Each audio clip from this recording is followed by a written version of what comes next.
Hello. आज मैं अपनी टीचर से नई कहानी सुनूंगी जिसका नाम है।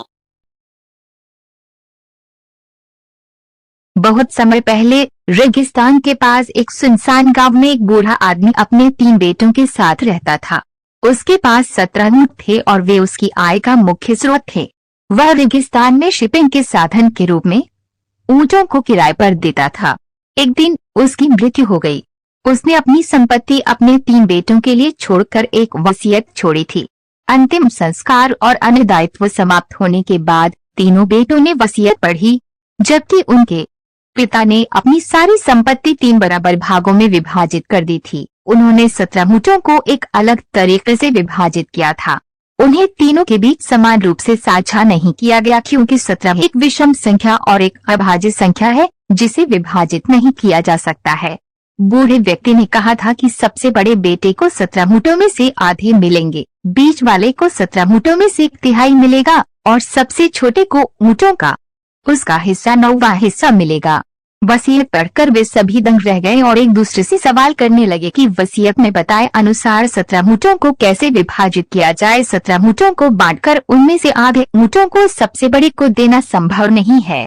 ऊंटों को दूसरे 2 बेटों में बांटना भी संभव नहीं है। उन्होंने वसीयत में बताए गए ऊंटों को बांटने के तरीकों के बारे में सोचने में कई दिन बिताए, लेकिन कोई भी इसका जवाब नहीं ढूंढ पाया। आखिरकार वे इस मुद्दे को अपने गांव के बुद्धिमान व्यक्ति के पास ले गए। बुद्धिमान व्यक्ति ने समस्या सुनी और तुरंत इसका समाधान ढूंढ निकाला। उसने उनसे सभी 17 ऊंटों को अपने पास लाने को कहा। बेटे ऊंटों को बुद्धिमान व्यक्ति के यहाँ ले आए। बुद्धिमान व्यक्ति ने अपने स्वामित्व वाले ऊंट को भी इसमें जोड़ दिया और ऊंटों की कुल संख्या 18 हो गई। अब उसने पहले बेटे से वसीयत पढ़ने को कहा।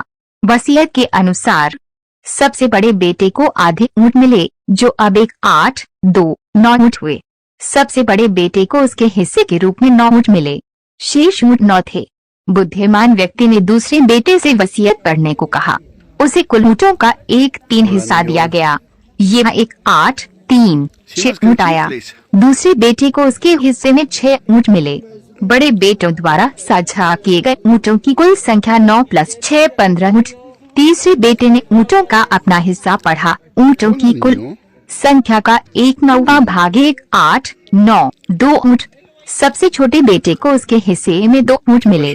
कुल मिलाकर भाइयों ने 9 + 6 + 2 ऊंट बांटे, जो 17 ऊंट हुए। अब बुद्धिमान व्यक्ति द्वारा जोड़ा गया 1 ऊंट वापस ले लिया गया। बुद्धिमान व्यक्ति ने अपनी बुद्धि से इस समस्या को चतुराई से हल किया। बुद्धिमानी किसी मुद्दे को हल करने के लिए एक सामान्य आधार खोजने के अलावा और कुछ नहीं है। संक्षेप में, हर समस्या का समाधान होता